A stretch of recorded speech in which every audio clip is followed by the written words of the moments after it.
Welcome back to Something Positive for Positive People. This is the conclusion of the two-part episode, Believe Survivors, where in this episode, we talk about how Genie got justice served. The first episode was more about understanding abuse and the relationship that she had with her abuser and talking through a lot of that. If you're coming to this one first, I encourage you to please go back and listen to part one so that part two makes a little bit more sense for you. And please refer to any of the resources that we have linked in the show notes. If you're someone who may be experiencing abuse or you know someone who is, I want to make sure that we provide some useful resources for you guys. So thank you for tuning in to part two of this two-part episode. And just please continue to support the podcast as best you can by rating, liking, subscribing to, and reviewing the podcast. It's just helping people really get this content when they need it. Here we go into part two of the conclusion of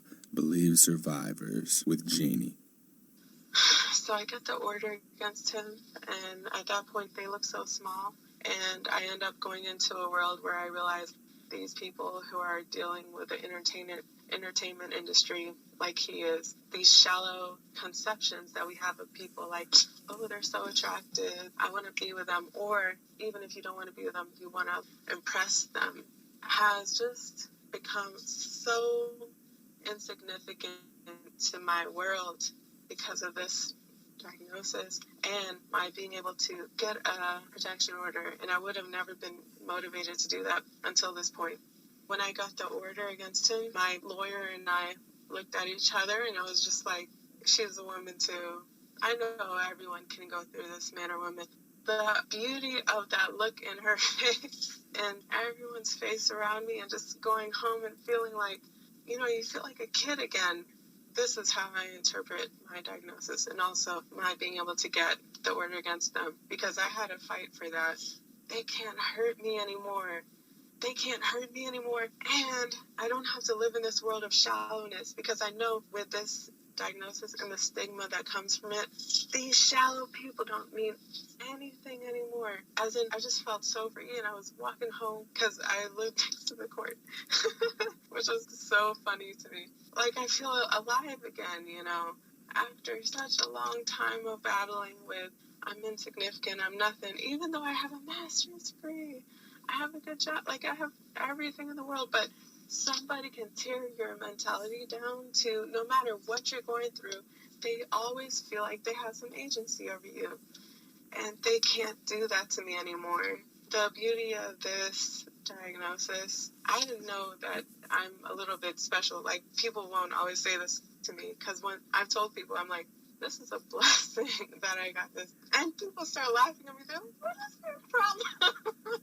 But it was because, the way I've been able to connect with people at such a spiritual level after that, and it's only been like 7 months, has been renewed. I've been able to go to my family members again, cousins, uncles, aunts, my grandmother. I didn't see my grandmother I didn't even talk to her really like that for such a long time since being with him.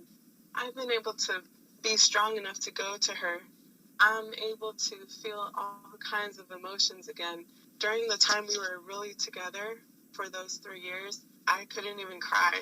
And during that time, even my brother passed away, and I was the only person at that funeral that didn't cry, because that's how weak I was. I couldn't experience a range of emotions because he had such agency over me. So now I feel like I'm back, and like, even some of my family say that, and they don't even know what I've gone through. Like, I've hidden a lot of things from a lot of people for obvious reasons. I really could have gotten killed, and nobody would know why or whatever. So I've finally gotten to that point where I'm like, I'm free, and I can finally talk to people, and sexual intimacy is no longer based off of this power status quo, because now I know it's all a lie.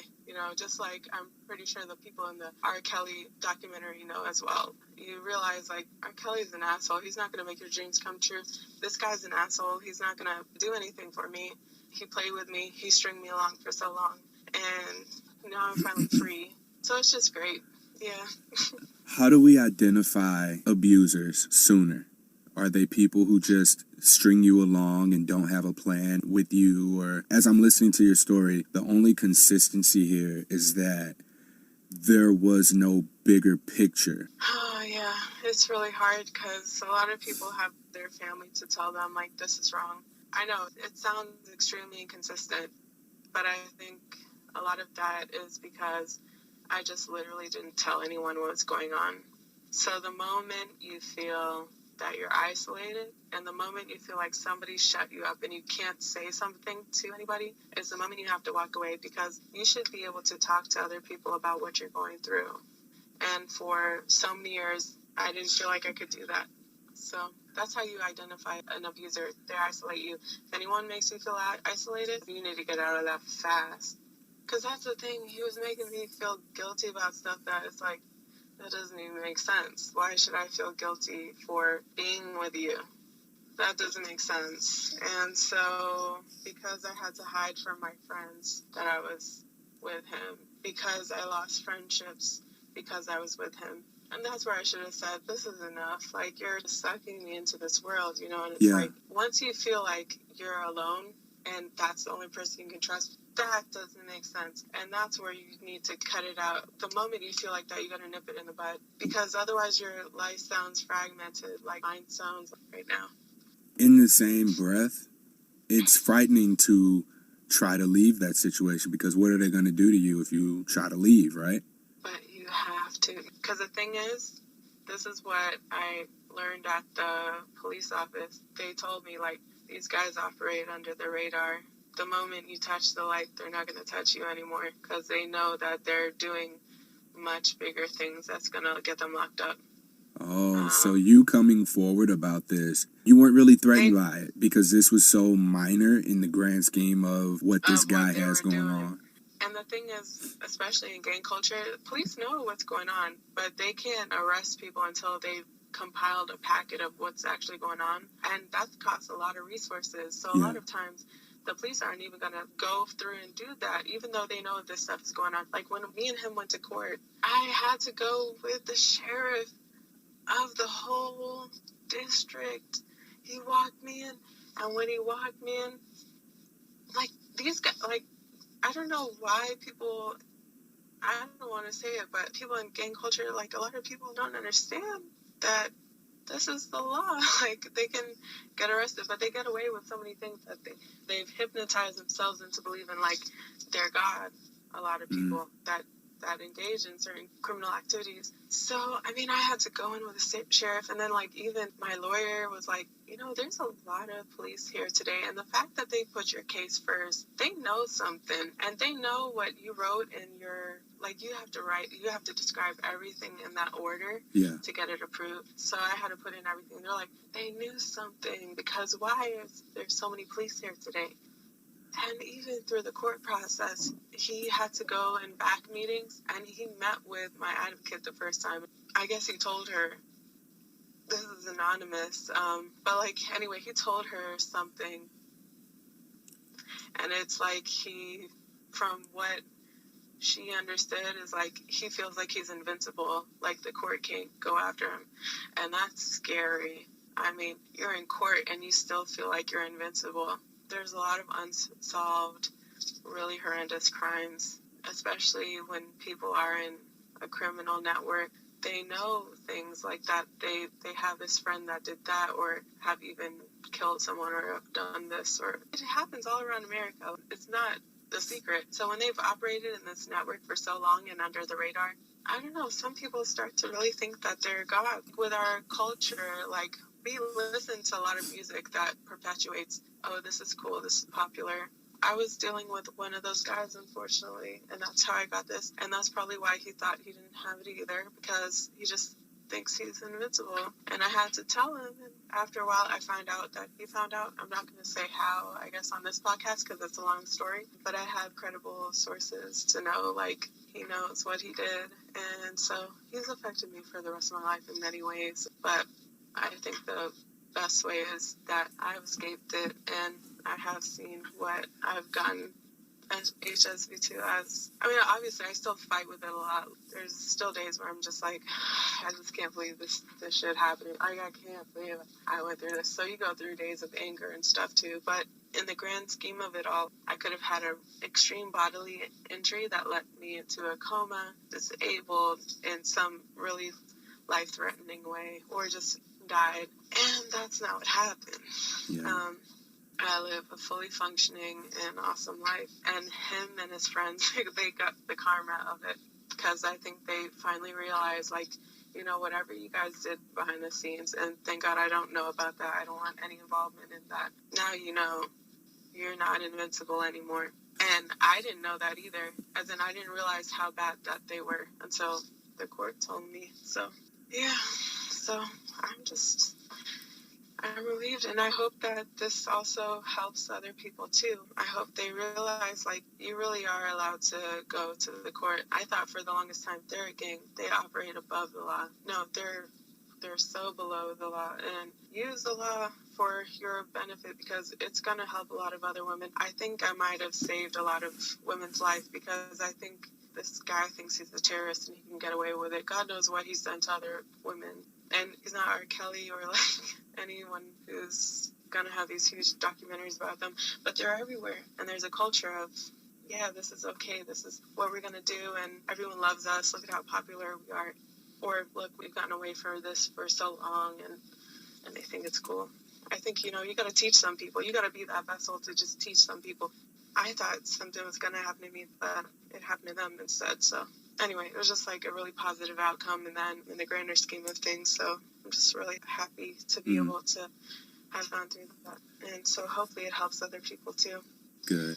So all you really needed to do was just present some sort of proof, because what I've seen, though, historically or lately with the Me Too movement is that a lot of men are not being convicted. Survivors of domestic abuse or rape are not being believed. And this is an example of what you perceive to be justice being served. And in your case, you felt threatened and you didn't want to feel threatened anymore. So now whatever justice was served and them not being able to do anything to you, that was enough for you. Is that correct?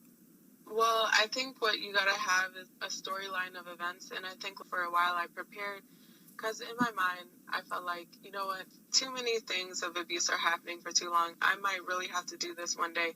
Like, I used to go online, like, when on the height of the abuse and be like, what can I do? Like, I can't handle this anymore. You shouldn't even feel like you can handle abuse. Like, what kind of person? But you're so wrapped up in the abuse that you don't even realize, like, that's literally what's going on. Yeah, what you gotta do is you have to have something recorded, written down. You know, social media helps a lot. So if they threaten you on the computer, and then you compile a list of events of how things have happened throughout the years, and, you know, you write that down, but then you also have those main statements that he's had from social media or whatever, then that's what's really going to help your case. Yeah.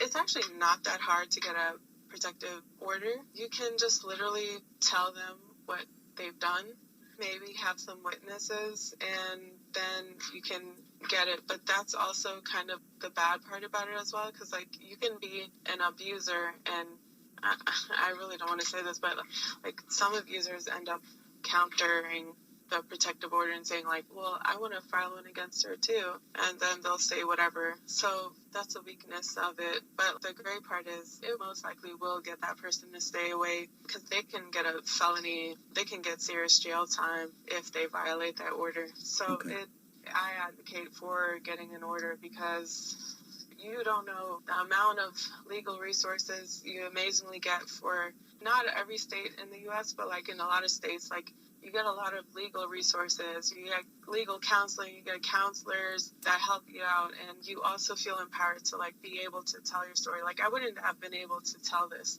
before what I went through and before having the legal help, because they counseled me a lot on what happened and how this usually goes for an abuser. And also, when you're in court for getting a protective order, you end up going and hearing a lot of other stories from people who are getting a protective order as well. And you end up seeing, like, oh my God, this is so common. And it's kind of like a place of release. Like, you feel relieved, like, oh my gosh, like, so many people go through this. But then you start thinking about it, it's like, this is sad. Why are so many people going through this? And it's just because we're not really confronting it as a society, that this abuse happens. And I think that's also how stigma towards other things happen. And it's a crazy journey, but I'm really happy to have gone through it. And I really advocate for it. If anyone's going through that today, come forward, compile that. Even if you're not ready yet, compile all of those little things that person is saying. Even if you just record it down, smartphones are great because you got that little record button.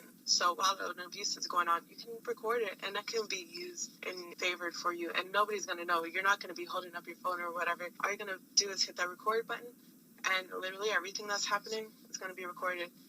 And that's all the judge needs, plus your story. So, yeah.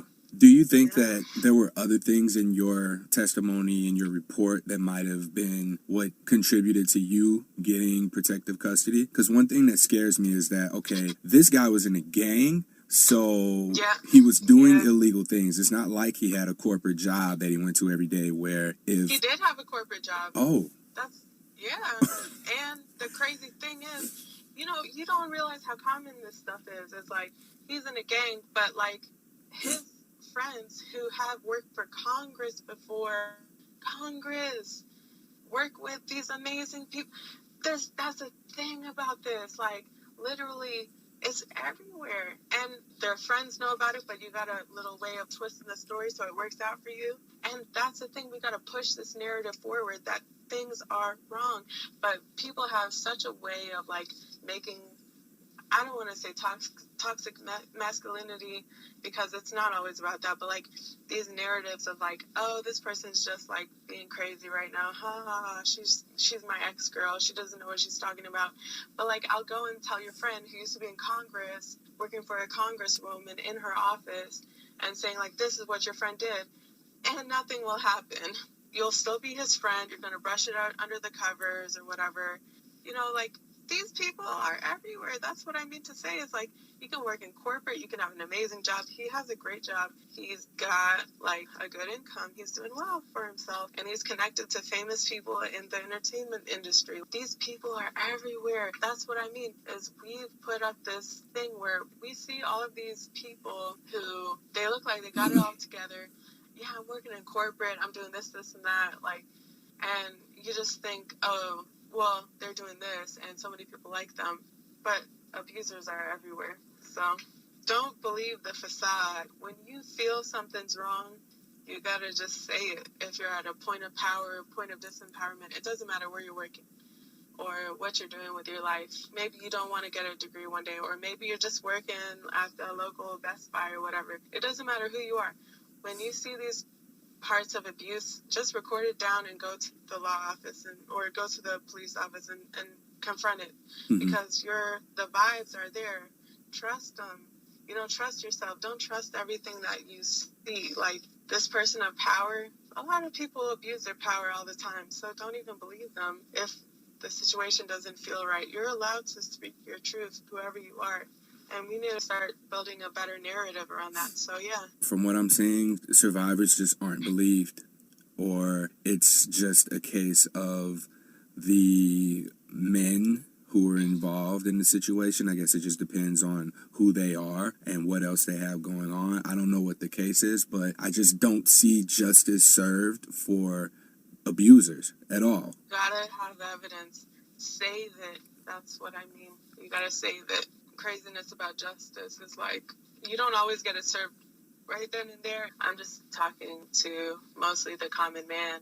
I didn't think I had power or whatever, but after a while you start really learning as a victim, like, this isn't gonna keep happening anymore. I was very reasonable. I was very respectful with everyone that was involved legally. I was respectful even to the abuser, as to the point as realizing this is an individual with his own rights. And I think once you realize what their rights are and what they can do, and you rise above that with your own evidence and stuff, that's where the real power happens, is you have to just think about it logically. Think about how the law is going to think about it, how everyone involved is going to think about it, and then you just go for it. It was just my time to speak on it. I can't tell you what happened to people who are millionaires or in politics, because those people, like, I lived in DC for a while, like, you know, you try to tell people what's going on and they're in Congress or whatever, but they're wrapped up in their own stories. So you have to find powerless, powerful, whatever. You have to learn the way systems work, and then you make those systems work for you. So it's just about that extreme, I'm trying to say this in English, sorry. I've been thinking in Swedish all day. You just have to find that empirical data of how do the police work in my area? How does the law work in my area? And when we, as people, become more knowledgeable about how they start working, that's when you can bring your case through. And I think that's why Donald Trump won the presidency, because he's been looking at this, like, how do checks and balances work with the executive, legislative, and judicial branch. Like, you've seen these kind of interviews since the 80s and stuff. So if you apply those arguments that he's done and the way he's looked at how the government works and their dynamics, and if you do that with your local community police and the local politics and stuff, and you find out the way that they work, then you can find the evidence that you think is going to help you, and you bring it to the police station or whoever. You'll know after a while, like, because I've been researching the local politics in my area as well. You bring it to them, you do it respectfully, you treat your abuser as like an individual, and you just bring all of that evidence, and you do it in a timely manner, because you can't do it past 90 days after the incident happened. So if you have a particular incident that's really going to help you out, you just go step by step in the legal process and you hope for the best. And unfortunately, it has to be that abstract. Like, I wish it was that easy as, like, you're running to the police station, you're like, please help me. That's not what's going to happen all the time. Sometimes you don't get those forms of relief. Once, I think I had been going through a situation that was so abusive for so long, and having researched literally every potential thing that could happen, that I ended up learning and lucking out at the end. I wish it didn't feel like lucking out, but I know it can be hard sometimes, and you're not always going to get the outcome that you want to have reached. That's all I can say as advice. You just got to learn the way things work, and then make it work for you, literally, in every sense of it. The abuse, the way your community works, make it all work for you. At any point after going to the police and beginning to start this whole process, was there ever a point where you wanted to go back and undo everything and just drop the case at all?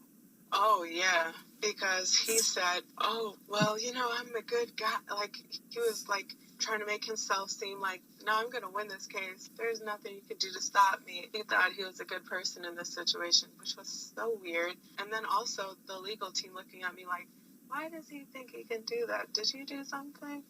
And then me looking back and like, did I enable this whole situation? Am I the person? And I felt like I was even going to get in legal trouble, which doesn't make sense. The moment your abuser looks at you in court, you're just like, oh my God, what did I do to like perpetuate the situation? Maybe you were like there and you saw things that weren't right. Or for example, Lisa Van Allen in the R. Kelly documentary, she was doing stuff that's like, why did you participate in that? But you know, overall, it's this huge messed up context, and you got to see who that person is in the context. No, I did want to go back and I wanted to say, just drop it. But I couldn't let myself do it, because at this point I was like, that's the thing. When you go in, just use the point of power of you went into the relationship with your abuser. Not everyone, but for my example, I thought I did it with love. I went in it with all love. Like, I was like, we're going to make this through, and I'm going to be there for you. And that's how I thought of that. So when I went into the court and I told them everything that happened, I said to myself, I'm going to go into court. And that's where you get your respect also, is when you're all with your story. That's another point. Don't drop your case. Stick with it. Yeah. Because they're going to do things to you, or they're going to make you feel like you're regretting it. Don't even show that you regret it. Even if you're saying things or you feel like at a point somebody looked at you funny or whatever, don't fall for it. because if you really have gone through this, it's really important. Even if you don't get the outcome you didn't want, the court system, they're constantly learning as well. You have a lot more agency than you think you do.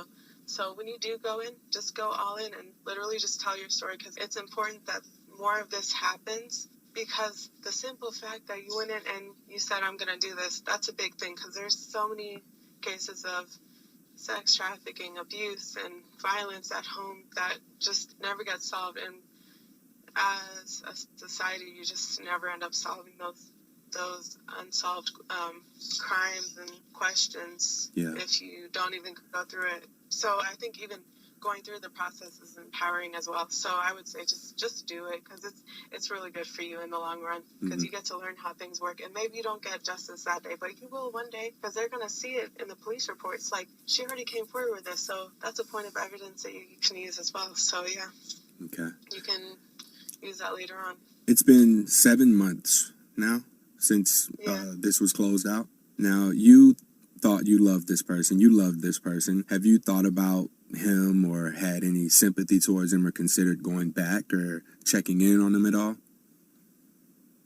Yeah, because I think there's a lot of people that go through abuse and then they carry it out on other people. So I feel like I ended up being the empowered person and he's not. But you going back to him, or you going back to her, or whoever, is just telling them what they did is okay.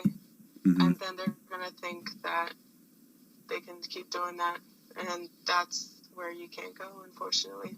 Or fortunately for you, unfortunately, they think it's unfortunate for them, but it's actually showing them, like, you might do some stuff that's going to really lock you up for life. And he could have, so yeah, of course, I have felt like, oh, it's really easy for me to feel so sympathetic towards, but, of course, yes, I feel like that. Like, oh, that's so sad. He has to live this disempowered life, but he has to learn, like, that's not the way you find power, by belittling other people.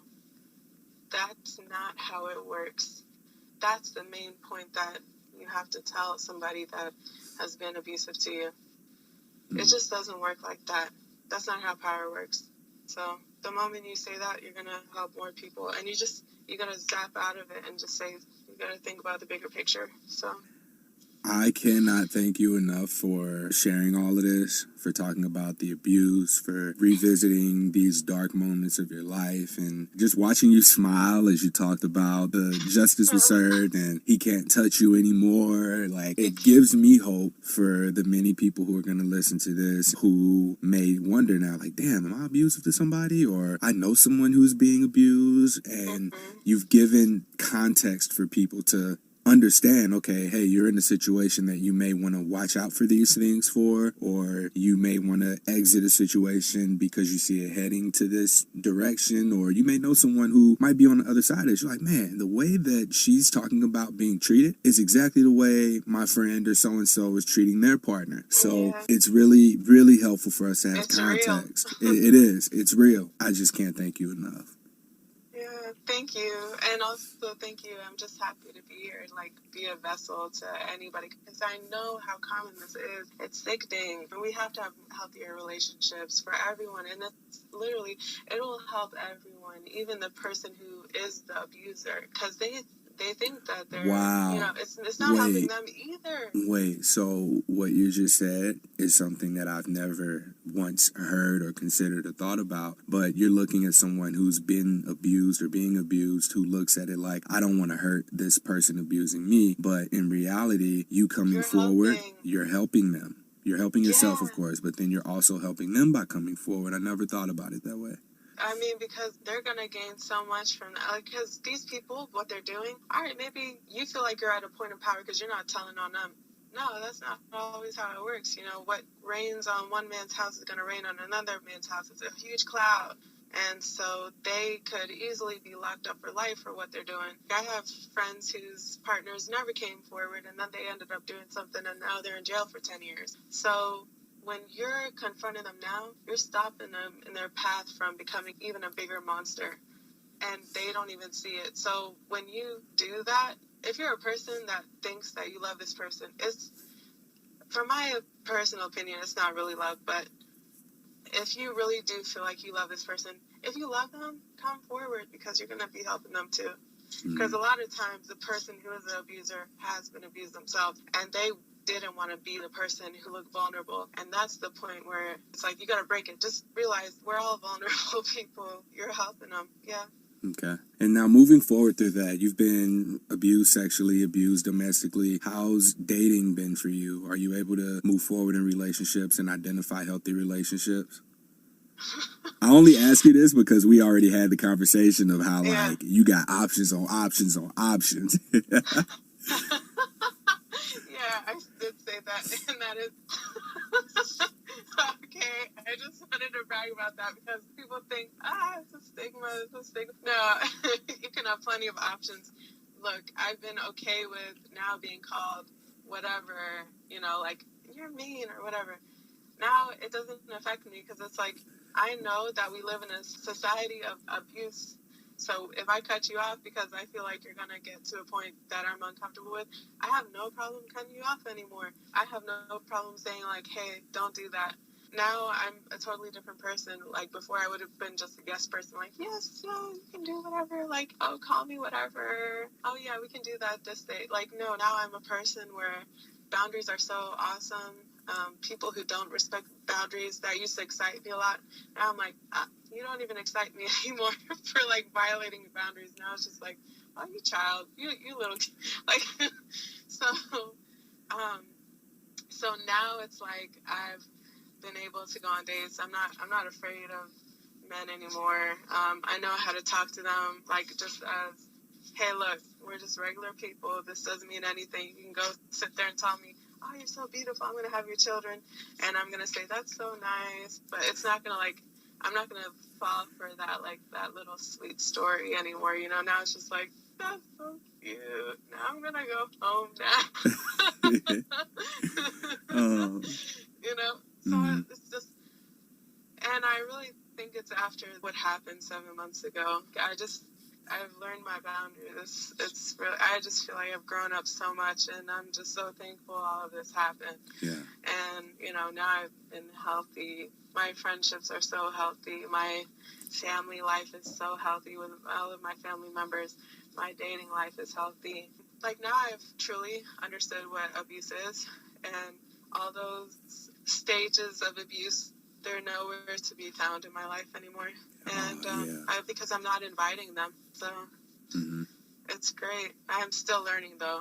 And I think what has been painful for me is, like, just having to learn what those things are as abuse. Like, just really having to confront, like, oh, my God, this is abuse, too. But, like, that's a thought process. And once you go through that painful confrontation in your own mind, then it's going to manifest in your outer world, and it's going to be good.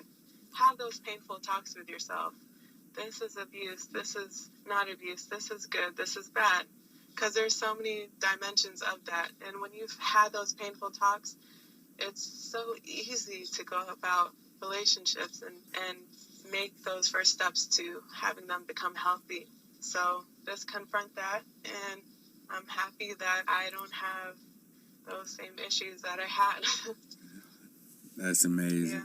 Well, Genie, thank you so much again for your time. I appreciate the wonderful thing that you said about me before we started recording, and then how you tried to re-say it when we started recording. All of that means so much to me, and I'm so grateful that we're able to sit and have this conversation, because it's a conversation that needs to be had. It's a conversation that needs to be witnessed. It's one that is conducive to... I hope that was the right word. It's something that can help. I think it might be. I don't know. We'll see. I mean, we'll figure it out. It sounded good, though. Yeah, right? It probably is right. It's all about confidence. Right. Hey, it's a new slang term.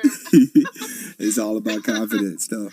But in conclusion, just if you're someone who's in an abusive relationship or know someone who is, just please be there for them and tap into your support system. If there's no one that you feel you can go to and talk about, there's resources online. I'll link to something in the show notes. They're everywhere, yeah. I'll make sure to link to something that you can find online. You can search through discreetly, because if you're listening to this podcast, you have internet. And if you have internet, that means I'll be sure to put something in the notes for you. If this was something that may have been a little bit overwhelming or traumatic for you to experience or listen to, I will put something in the show notes for you as well for after listening to this podcast so that you can kind of recharge and just get away from this for a little bit in order to collect yourself. So I know how revisiting traumatic events can be harmful to you. So I want to make sure that this was something that was easy for you to listen to in 2 parts so that you can take a break from it and collect yourself. That concludes this episode of Something Positive for Positive People with Genie. I can be found on Instagram, Twitter, Tumblr, and Reddit at H on my chest. If you like this episode, please don't hesitate to let me know. It is best to do it in the review section of the podcast platform you're listening on because that helps other people find the podcast, which also helps me. The more people who are able to find this, the more high-profile guests we're able to get on here, and the more credibility we have for when I approach medical facilities about having this as a resource for people who are, in fact, newly diagnosed. Till next time, stay positive. You want to say bye, Genie? Bye, y'all, and make sure that you research your local law offices and your police task force. I promise you they can be a point of power to you. There are resources out there, and God bless you all, and love you so much. Peace. Peace. What is the most awkward conversation you've had about sex? Call 1-833-927-5683 in order to answer this question. This is for dating positives who's supporting the podcast and made me their spokesperson. So I'm really excited to announce that. I'm glad that you guys have been contributing to this podcast and allowing me to be here to just serve you. And it's just drawing the attention of other people who also support people who are living with herpes and trying to destigmatize this thing and make our lives just a little bit easier, even in the dating realm, with being able to find other people that you don't have to worry about having the conversation about disclosure to, even if you're just making friends, if you're looking to date, if you're looking to hook up, whatever it is that you're looking for. I always encourage you just to be upfront about whatever your intentions are. So check out Dating Positives, and if you don't feel comfortable calling that call line, which is 833-YES-LOVE, shoot them a DM. They're just Dating Positives on social media, and they support this podcast. They support me. They made me their spokesperson. I've contributed a few blog posts on Waxo, which is just WAXOH. Please also go there and check it out. I just recently wrote an article about my experience of having sex after herpes and what that's been like and how I've been able to just really be open to a lot of new opportunities around that and exploring what sex is beyond just penis and vagina or penis and mouth sex. So check that out. You can find it on waxo.com, WAXOH. And please don't forget to leave those voicemails, call in, and we may even be able to play your response on the podcast. So just let them know what it is that was the most awkward conversation that you had about sex by calling in that number, 1-833-YES-LOVE. That's 833-927-5683.